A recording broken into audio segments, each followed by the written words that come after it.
Pakistani terrorists aren't the only people the American president is calling out. He's taken on the media in his country like no president before him has. Donald Trump's much-awaited fake news awards was released today. In typical fashion, the US president took to Twitter to announce the winners. The president tweeted a link to GOP.com for the full list, but the site crashed soon after and said it was temporarily offline. CNN was mentioned at least 4 times in that list, and that's the highest number of honors for one media house. CNN had reported that the Trump campaign had early access to hacked documents from WikiLeaks. The New York Times bagged the top award, while Trump forced Time and the Washington Post were also notable winners. The New York Times' Paul Krugman led the awards, winning first place for his 2016 prediction that the stock markets would never recover from Trump's win over Democrat Hillary Clinton. ABC News' Brian Ross's bungled report on former National Security Advisor Michael Flynn won him the second spot. Newsweek report that Polish First Lady Agata Konhauser-Duda did not shake Trump's hand also made it to that list. Time report that Trump removed a bust of Martin Luther King Jr. from the Oval Office earned it a place on the podium. The Washington Post's Dave Weigel tweeting that Trump's December rally in Florida was not packed with supporters also got him a spot on the list. And immediately after announcing the fake news awards, Trump took to Twitter to hit out at the media. He said, and I'm quoting, "Despite some very corrupt and dishonest media coverage, there are many great reporters I respect and lots of good news for the American people to be proud of. ISIS is in retreat. Our economy is booming. Investments and jobs are pouring back into the country and so much more. Together, there's nothing we cannot overcome, even a very biased media. We're making America great again."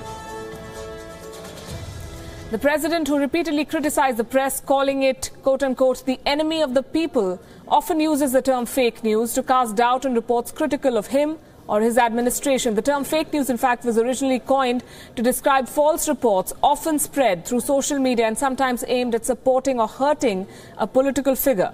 Trump has made it one of the most popular terms of the last year at least. So were the winners worthy of those awards? Were the stories they reported actually biased and incorrect? We decided to do a fact check on 5 of the specific instances that Donald Trump has branded as fake news. And this is what we found. These pictures are unlikely to have faded from public memory. They show President Trump and the Japanese Prime Minister feeding fish at a koi pond during Trump's visit to Japan last November.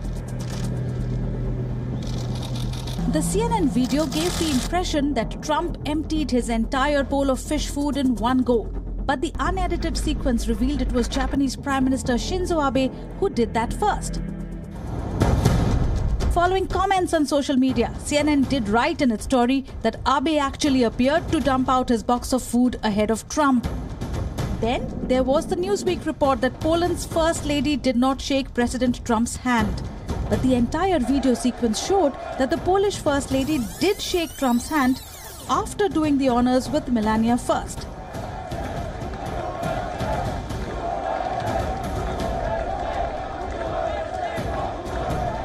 To its credit, Newsweek updated its story within 3 hours with a correction. The mildly awkward and humorously relatable exchange was just that, and no apparent swipe at the US president. Time magazine's Zeke Miller reported that President Trump had a bust of the black civil rights leader Martin Luther King removed from the Oval Office. They then followed up with a quick correction. In fact, the reporter sent out numerous tweets and apologies, setting the record straight. It was CNN's turn again. They reported that candidate Donald Trump and his son Donald Trump Jr. had access to hacked documents from WikiLeaks. CNN initially reported that Trump Jr. received an email from WikiLeaks about hacked DNC documents on the 4th of September, which implied he had advance notice of the trove being released online. But Trump Jr. actually received that email on the 14th of September, the day after the cache was posted online. The Washington Post revealed the discrepancy and CNN issued a prominently placed correction, though the error undercut the entire report.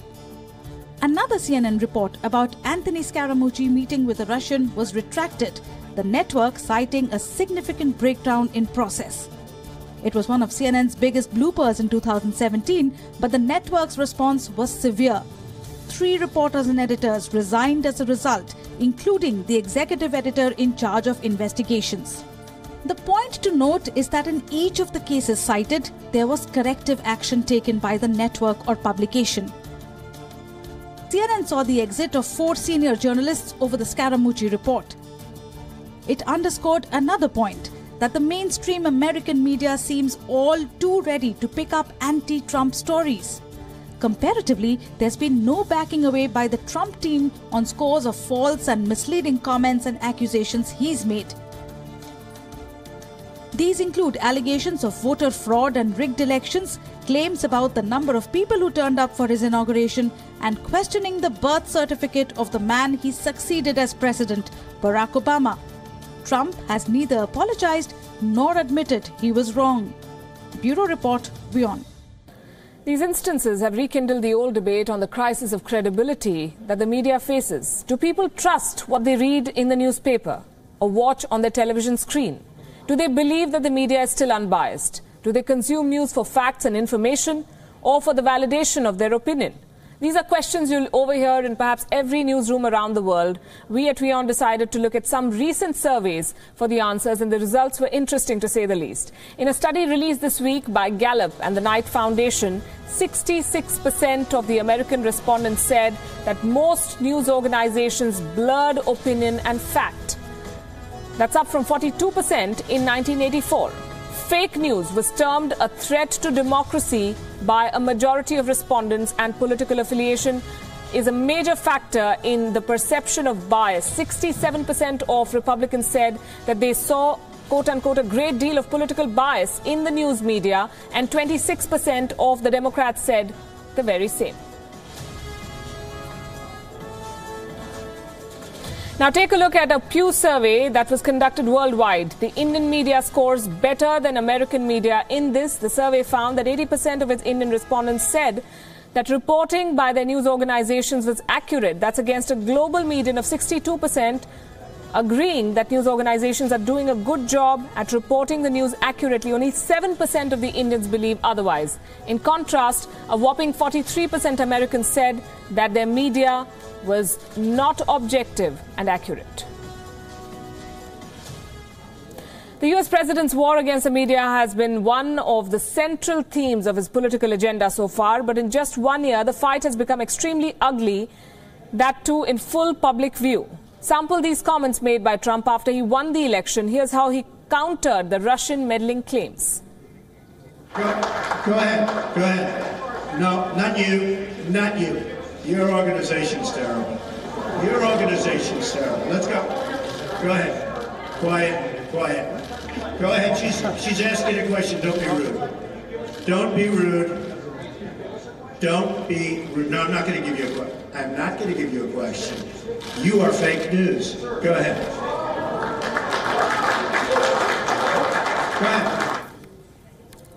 The ongoing probe into Russia's alleged meddling in the 2016 US presidential election has been the biggest pain in the neck for Donald Trump. He did not take it lying low, though. He declared war on the press. Unfortunately, much of the media in Washington, D.C., along with New York, Los Angeles in particular, speaks not for the people, but for the special interests and for those profiting off a very, very obviously broken system. The press has become so dishonest that if we don't talk about it, we are doing a tremendous disservice to the American people. Tremendous disservice. It only gets worse from here. Since the day Trump took office, he has been hit by a barrage of reports, each one claiming to uncover a new link or throw up more evidence into the Russia meddling investigation. He chose his rallies and tweets to hit back at the media and the reporters who were critical of him. He even refused to attend the White House Correspondents' Dinner, which is an yearly event organized by the White House Correspondents Association. No president in recent memory has skipped this event, but the present U.S. president decided to give this party a miss. I also want to speak to you without the filter of the fake news.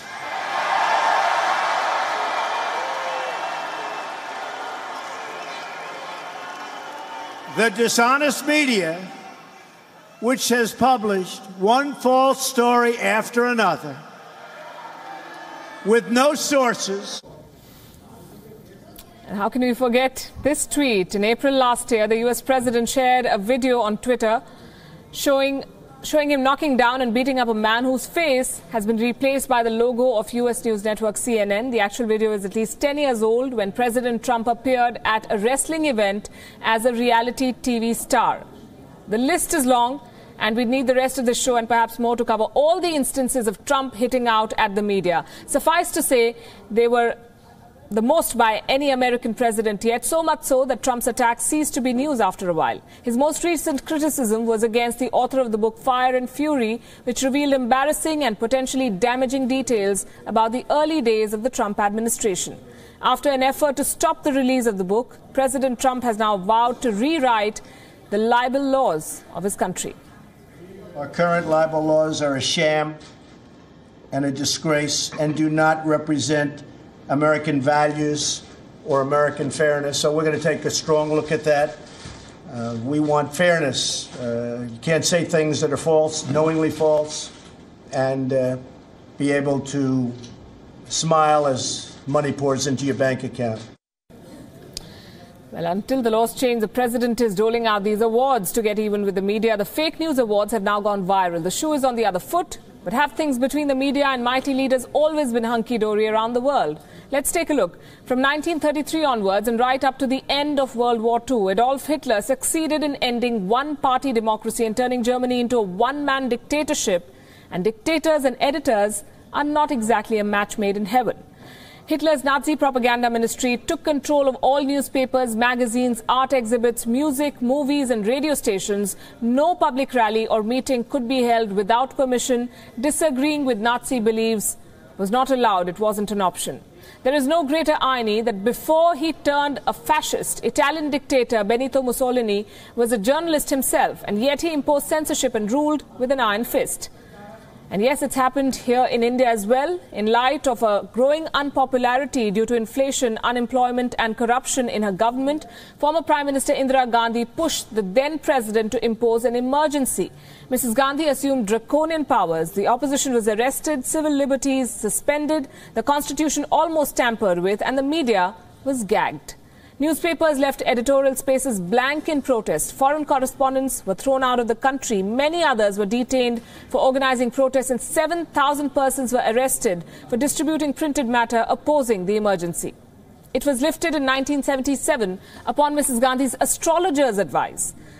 There were fresh elections, which Mrs. Gandhi lost. The emergency was one of the darkest periods in the history of independent India. Is such censorship a thing of the past? Which are the world's most repressive nations as far as the media is concerned even today? According to the 2015 list compiled by the Committee to Protect Journalists, the 10 countries where the media continues to be censored heavily by the political leadership are Eritrea, North Korea, China, Ethiopia, Cuba, Saudi Arabia, Azerbaijan, Vietnam, Iran and Myanmar.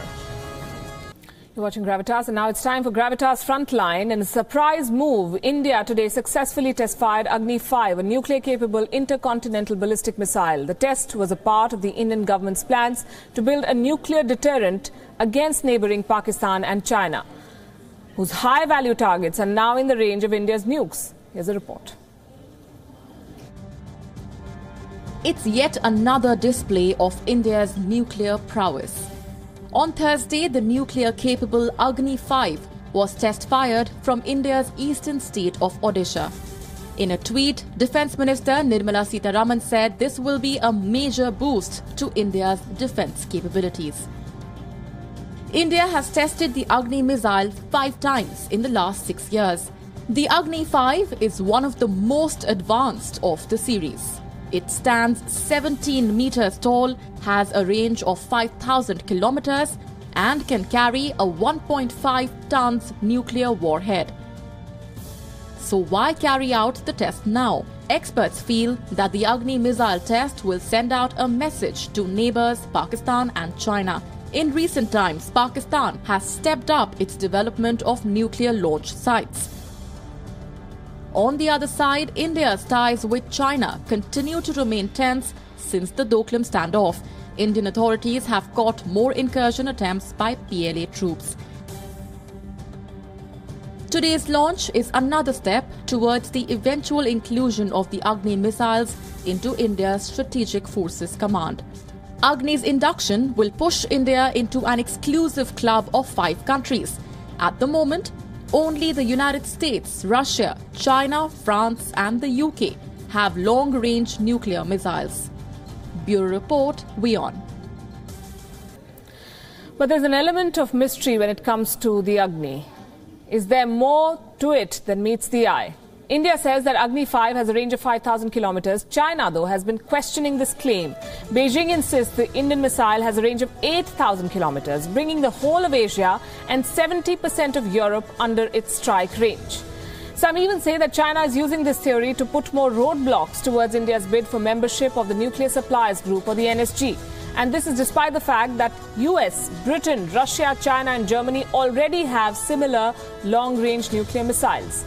So how can China create more problems for India's bid for an NSG membership? In the past, China has used an 18-year-old UN Security Council resolution which calls on India and Pakistan to halt their ballistic missile program. But the resolution was approved under Chapter 6 of the UN Charter, which means that it's non-binding. Basically, the argument comes down to this: China does not want India to be seated at any nuclear table as an equal, but by hitting out at India's missile program, China wants to undermine India's credentials as a legitimate member of the nuclear non-proliferation mainstream.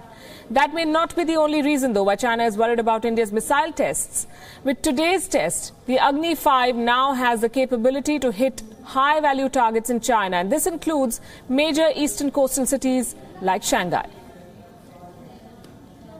Now, India has tested the Agni missile 5 times in the last 6 years. Why do we continue to test the same missile again and again? India now has 5 versions of the Agni missile in its armory. With each launch, India has managed to modify and improve the missile. The first version of the Agni missile, which was tested in 2012, had a range of only 700 kilometers. The one that was test-fired today has a range of 5,000 kilometers. That's how far we've come. With each upgrade, new technologies are incorporated into the Agni, and this includes better navigation, guidance systems and engine power. There are other benefits too. Each upgrade means that higher reliability, longer shelf life, less maintenance and enhanced mobility. And needless to say, each successful test also renews India's sense of pride. Let's now talk about day 5 of Israeli Prime Minister Benjamin Netanyahu's visit to India. It took him to Mumbai today. It was a packed day which began with a breakfast with India's top business leaders, Anand Mahindra, Adi Godrej and Chanda Kochar, to name a few, who attended. Prime Minister Netanyahu has been making a strong push for Israel among the business community in India throughout the last 4 days. The emphasis remained on innovation today as well. Israel is an innovation nation. India is an innovation nation. We must be innovation nations to seize the future. If we don't, we'll fall back. If we do, we'll define the future. After attending a business seminar, the Israeli Prime Minister paid tributes to the 2008 Mumbai terror attack victims. Prime Minister Netanyahu later paid a visit to the Chabad house as well, which was known as Nariman House when it was attacked back in 2008. Moshe Holzberg, better remembered as Baby Moshe, also joined Prime Minister Netanyahu at the Chabad house. Moshe was 2 years old when he lost his parents during the 26/11 attack, and he was saved by his nanny, Sandra Samuel.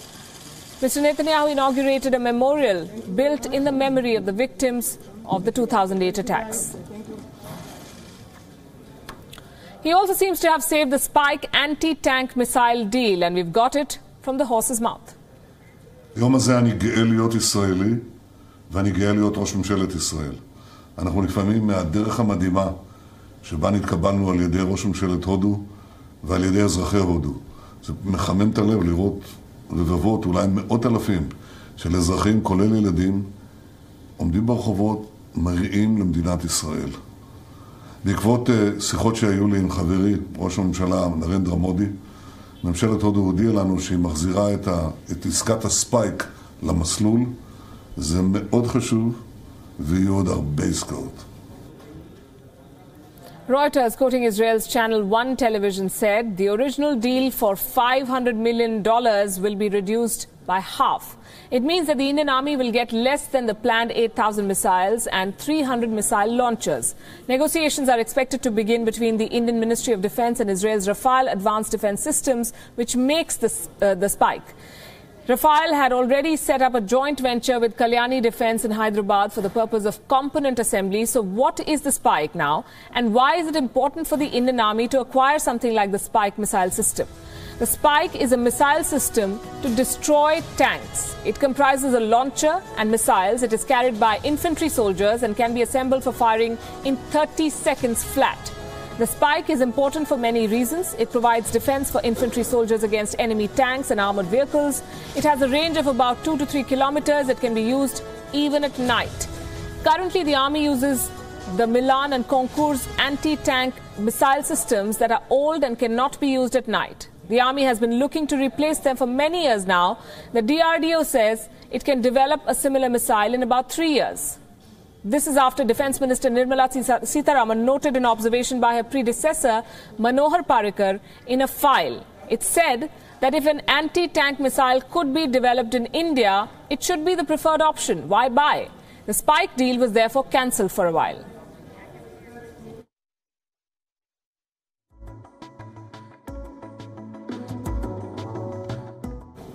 But here's the catch. The DRDO has been developing the Nag anti-tank missile for years. This is a heavy system mounted on an armored vehicle. It is not for use by infantry. The Nag underwent successful tests last year, but the Army wants more tests before it is ready to take them. So the Nag project is delayed. The Milan and Concours are old. The Army needs something in the interim until DRDO delivers a suitable anti-tank missile for use by the infantry. Therefore, the decision to buy limited numbers of the Israeli Spike. The who's who of Bollywood there to greet the Israeli Prime Minister. What else has Mr. Netanyahu accomplished in this rather long 6-day visit which ends tomorrow? When he landed in India, there was discomfort on two fronts, essentially. One, the cancellation of the Spike deal, which, as we've just told you, is now back on track. The other was about India's vote at the United Nations General Assembly against US President Donald Trump's Jerusalem move. But all that, we're told, is history now. Not just the Spike deal, there is a whole list of tangible achievements that the Israeli Prime Minister can showcase when he returns home. Mr. Netanyahu was accompanied by a 130-member delegation, and the big focus of this visit was also expanding business ties with India. Israel is seeking to expand trade ties with India, aiming to raise exports by 25% over the next 3 years. A delegation from the Commerce Ministry here in India will visit Israel next month to start talks in this regard. They also are going to discuss further a free trade pact between the two countries. On the very first business day of his trip, in fact, Benjamin Netanyahu and Prime Minister Narendra Modi wrapped up 9 key agreements expanding ties beyond defense. The two sides signed agreements on cybersecurity cooperation, oil and gas sector, air transport, film co-production, research in homeopathy, space science and technology, expanding bilateral investment, metal air batteries and solar thermal technologies. Israel is also investing up to $68.6 million in India to boost cooperation in tourism, technology, agriculture, innovation and other areas over the next 4 years. It will also spend more than $40 million over the next 5 years to expand ties in industrial research and development and technological innovation. In Ahmedabad, the two leaders opened the iCreate Center for Entrepreneurship and Technology, a collaboration between Israeli and Indian startups. Innovation was, in fact, a common catchphrase of the Israeli Prime Minister throughout his India visit. This was, as we've been saying, the first visit by an Israeli PM to India in 15 years. It's rare for any head of state to admit that his government cannot survive without external support. But Afghanistan's President Ashraf Ghani made that admission during an interview with journalist Lara Logan on CBS 60 Minutes, confirming what many Afghans believe. Ghani said, and I'm quoting, "From the resource perspective, they are absolutely right. We will not be able to support our army for 6 months without American support and US capabilities." When questioned further, he said And the question was, did you just say that without the US support, your army could not last 6 months? President Ghani was candid. He said, and I'm quoting again, yes, because we don't have the money. President Ghani said that there were 21 international terrorist groups on Afghan soil. Dozens of suicide bombers were being sent to Afghanistan. He said, and I'm quoting again, there are factories producing suicide bombers. We are under siege by terrorizing the people. The Taliban have shown deep doubts about the government. When asked how he could secure the country when he could not even defend the capital, Kabul, the president countered with his own question. Was it possible to defend London or New York from terrorist attacks? Both cities had their share of terror incidents last year, including shootings and knife attacks. But succor for Ghani is at hand. The US is dispatching 1,000 combat advisors, drones and helicopters to Afghanistan, and they're expected to work with Afghan army units on the ground, advising them on tactics, helping with intelligence and ensuring better air support. The US has already spent a staggering $1 trillion in Afghanistan, losing 2,400 men for what are seen as moderate gains. The Taliban control vast chunks of the countryside and have put the army and police on the defensive. But President Trump's new conditions-based strategy in Afghanistan means that US military personnel will stay until the Afghan government stabilizes and the Taliban threat is eliminated or reduced to manageable levels.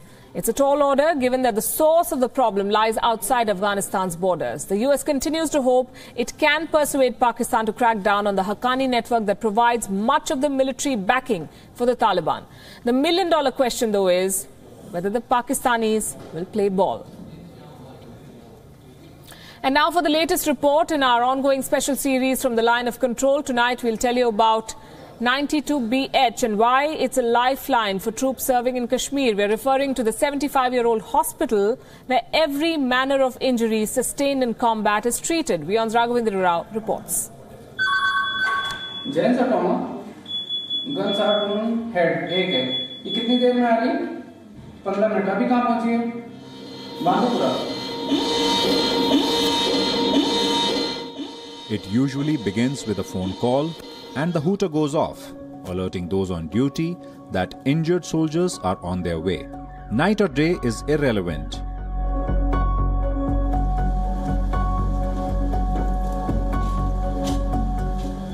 Senior doctors and staff of the 92 Base Hospital, or 92BH as it's usually referred to, are always prepared. They know that even a moment's delay can mean the difference between life and death.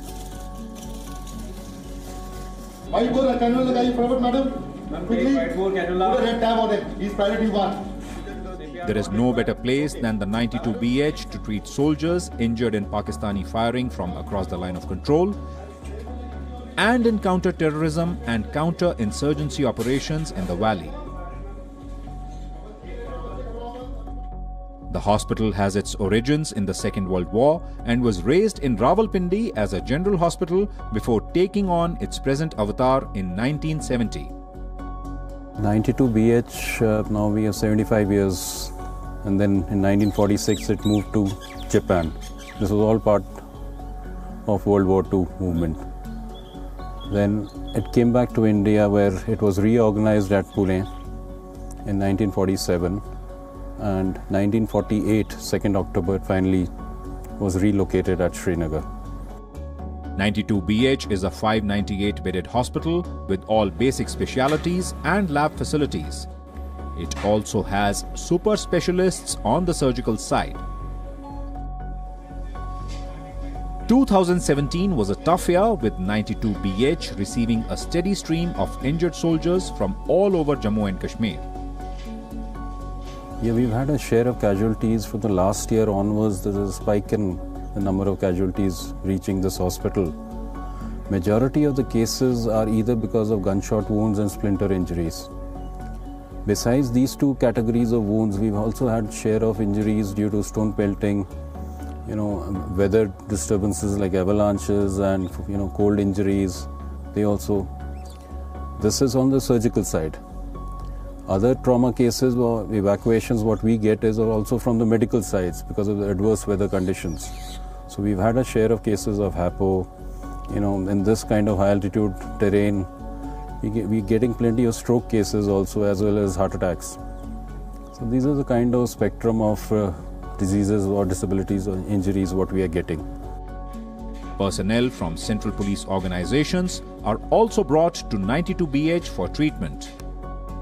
We met CRPF Constable Malame Samadhan, who was injured during a recent terror attack and had a bullet lodged near his lungs. Actually, this is a young CRPF soldier who was involved in a militant attack in Latipur on 31st of December. So a bullet hit him on his back, and it has reached up to the neck. And luckily, he could survive because it could have breached his lung also, or it could have hit his spine also. But there was just a narrow space left, and we operated upon him, and we have removed the bullet. And he's recovering well now. We also met Army Jawan Rakesh, recuperating from a bullet wound sustained on the LOC. हम PD1 post पे थे। उस time Pakistan ने cease fire खोला, तो उन्होंने जवाब दिया फायर से। जैसे मैंने फायर बंद किया 1 घंटे बाद, तो उन्होंने 5-6 मिनट बाद दोबारा फायर खोल दिया, और जो राउंड को जो ठोकी मेरे पाँव में लगी, और उसकी वजह से मैं इस हॉस्पिटल में आ गया। ठीक होके फिर वापस ड्यूटी पे जाने की? हाँ जी, ड्यूटी आएंगे उसके बाद। ड्यूटी पे जाओगे? हाँ जी सर। दोबारा LOC पे मिलेगा तो जाओगे? हाँ जी सर, पक्का। जवाब देना उनको, पाकिस्तानियों को जवाब देना। हाँ जी।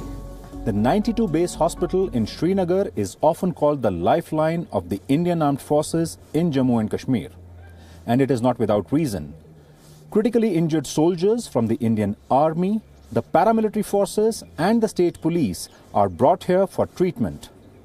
And the kind of track record and success rate this hospital has maintained over the years has now earned it a trust and respect amongst soldiers, which is unparalleled.